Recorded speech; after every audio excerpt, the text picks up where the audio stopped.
I'm about to do a few things that may make some people uncomfortable.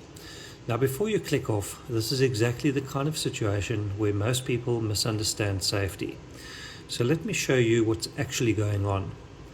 I'm going to be putting focus on two main areas. Number one, the riving knife. The second one is machining small parts on the router table. These are just offcuts.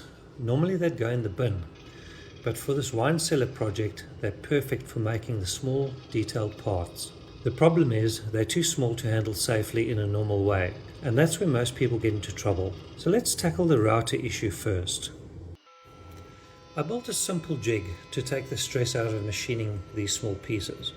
What it does is control the workpiece completely. My hands are nowhere near the router cutter. The cutter can't rip the piece out of my fingers and pull my fingers into the blades. It's not just easier, it's predictable, and predictable is safe. So just take a good look at what we're cutting here. The material that we're cutting off is so thin, it physically can't trap the blade. There's just not enough mass or tension in it. So in this very specific situation, the risk people are worried about doesn't actually exist. Now here's the real problem. A lot of people could go into this cut with fear and trepidation, and it's that fear and lack of confidence that causes the accident in the first place.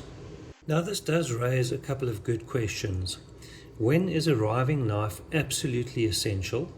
And how do you set up your saw so that you don't have to remove it in the first place? I'll get into both of these in the next videos.